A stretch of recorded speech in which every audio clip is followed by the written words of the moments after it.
अस्सलामुअलैकुम। तो आज की इस वीडियो में मैं बात करने वाला हूँ बेस्ट वे सीमेंट के हवाले से, जो कि पाकिस्तान की one of the largest cement manufacturer है। प्लस ये सीमेंट सेक्टर वैसे तो कम डिविडेंड देता है, लेकिन ये एक वाहिद स्टॉक है जो डिविडेंड पे आउट के हवाले से सीमेंट सेक्टर में सबसे अच्छा है। लेकिन वीडियो में आगे बढ़ने से पहले अगर आपने मेरे इस चैनल को सब्सक्राइब नहीं करा है तो चैनल को सब्सक्राइब करके वीडियो को लाइक कर दें। इसके अलावा मैंने एक व्हाट्सएप ग्रुप भी बनाया है, उसका भी मैं लिंक डिस्क्रिप्शन में दे दूंगा। आप लिंक पर क्लिक करके उसको भी ज्वाइन कर सकते हैं, और इंस्टाग्राम का भी पेज भी बनाया है वेल्थ अकेडमी के नाम से, आप उसको भी जाकर फॉलो कर सकते हैं। तो चलें वीडियो शुरू करते हैं।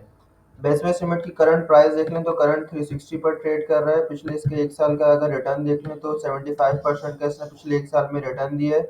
इसकी पिछले एक साल की प्राइस देख लें तो 196 से ऑलमोस्ट इसने 459 460 का हाई मारा था, और अब ये 360 पर ट्रेड कर रहा है। पीई रेशियो देख लें तो इसका 14.55 का पीई रेशियो है।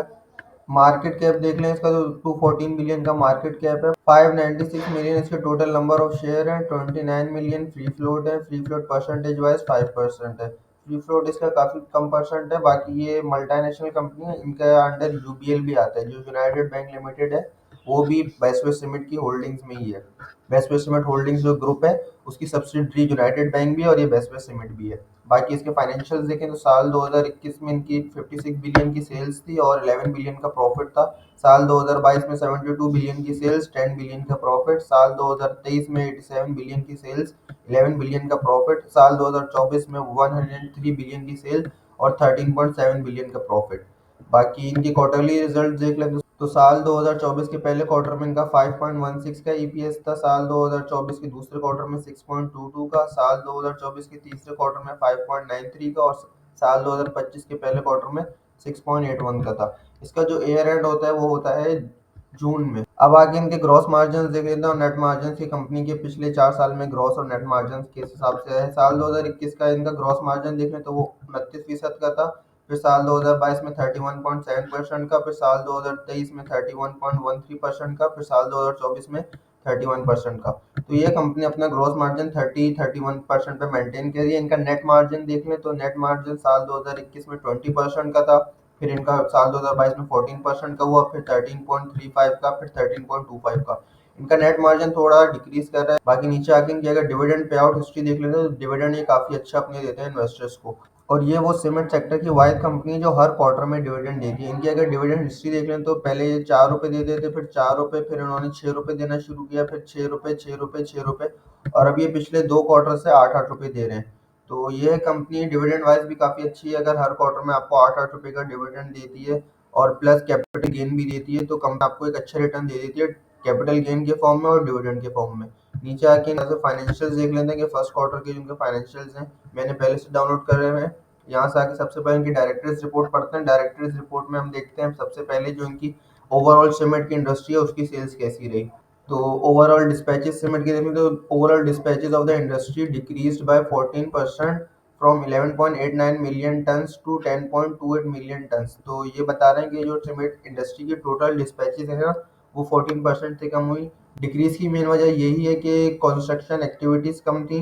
दूसरा, गवर्नमेंट ने पीएसडीपी का जो फंड था उसमें कट करा, रिडक्शन करी, जिसकी वजह से सीमेंट की डिमांड कम थी। और पाकिस्तान में इंटरेस्ट रेट भी हाई था, जिसकी वजह से लोगों ने बैंक में पैसा रखना ज्यादा बेहतर समझा बानिस्बत रियल एस्टेट में लगाने से। कंपनी के डिस्पैचेस देख लेते हैं कंपनी के डिस्पैचेस में कितना फर्क आया। तो कंपनी की अगर टोटल डिस्पैचेस देखें तो सीमेंट एंड एक्सट्रीम बॉन्ड्स की कंपनी की जो टोटल डिस्पैचेस है उसमें 17% का डिक्लाइन आया। बाकी जो कंपनी नीचे भी बता रही है कि कंपनी की डिस्पैचेस में 17% का डिक्लाइन आया। बाकी जो इंडस्ट्री है उसकी डिस्पैचेस में 14% का डिक्लाइन आया है। इसमें कंपनी इसकी जो मेन वजह बता रही है वो ये बता रही है कि डिमांड कम थी और दूसरा कंपटीशन बहुत ज़्यादा हाई था।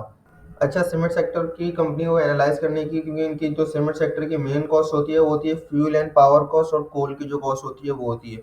तो जो भी कंपनी नेशनल ग्रिड से ज़्यादा बिजली ले रही होगी उसकी कॉस्ट सबसे ज़्यादा होगी, क्योंकि नेशनल ग्रिड से बिजली काफ़ी महंगी मिल रही है। और जो भी कंपनी रिन्यूएबल एनर्जी पे आई हुई होगी तो उसकी कॉस्ट कम होगी और उनके मार्जिन अच्छे होंगे।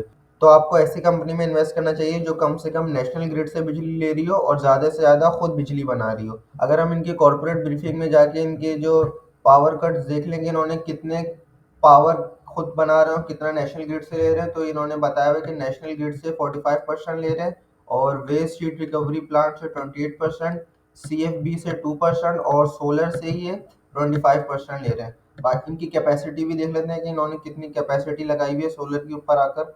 तो ये देखें, further expansion in solar generation from 90 megawatt in June 2023 to 105 megawatt in June 2024, यानी इन्होंने 15 मेगावाट और इंक्रीज करा है एक साल के अंदर। ये इनके जून के रिजल्ट्स की कॉर्पोरेट ब्रीफिंग थी, उससे मैंने निकाला है। बाकी अब आके हम इनकी जो फाइनेंशियल्स हैं वो देख लेते हैं कि इस क्वार्टर इन्होंने कैसा परफॉर्म करा।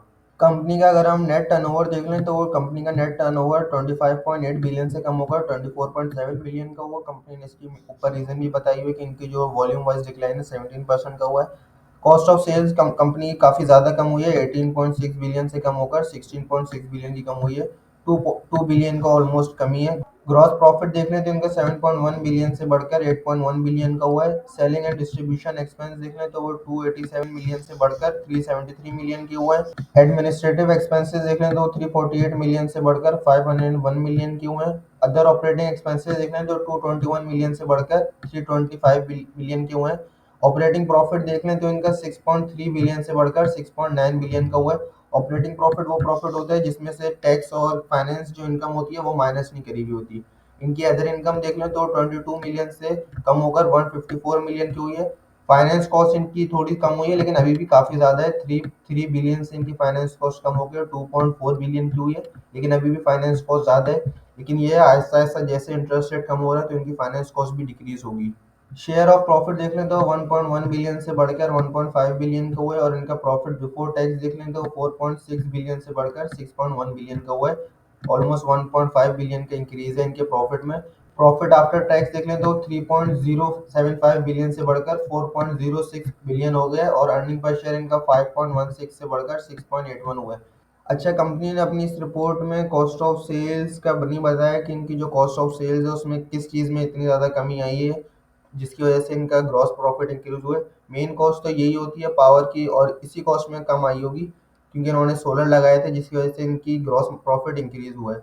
बाकी कंपनी जब अपनी दोबारा हाफ ईयर की रिपोर्ट देगी, अगर उसमें कंपनी बताएगी कॉस्ट ऑफ सेल्स में, तो उसकी एक और वीडियो बना के एक्सप्लेन कर देंगे इनकी कॉस्ट ऑफ सेल्स में कितना डिक्लाइन आया है। बाकी मेरे ख्याल से तो कंपनी का स्टॉक अच्छा है शॉर्ट टर्म के लिए, क्योंकि सीमेंट सेक्टर जो होता है वो होता है सिक्लिकल सेक्टर, और जैसे जैसे पाकिस्तान की जीडीपी इंक्रीज करती है तो सीमेंट सेक्टर की सेल्स जो है और डिमांड इंक्रीज होती है। और कंपनी डिविडेंड भी देती है, तो अगर इसकी कैपिटल गेन में थोड़ा सा कमी भी आ जाए, आपको थोड़ा सा वहाँ से लॉस भी हो जाए, तो कंपनी डिविडेंड से उसको पूरा कर देगी। बाकी मेरे ख्याल से तो कंपनी में इन्वेस्ट करना बनता है। इसके अलावा आप कंपनी वाइज जो है उनके डिस्पैचेस भी देखते रहें। सीमेंट की जो कंपनीज के डिस्पैचेस आते हैं, जिस कंपनी के ज़्यादा डिस्पैचेस इंक्रीज हो रहे हैं उसमें इन्वेस्ट करें। और उम्मीद है आपको हमारी ये वीडियो अच्छी लगी होगी, और ऐसी मज़ीद वीडियोस देखने के लिए चैनल को सब्सक्राइब करके वीडियो को लाइक करें।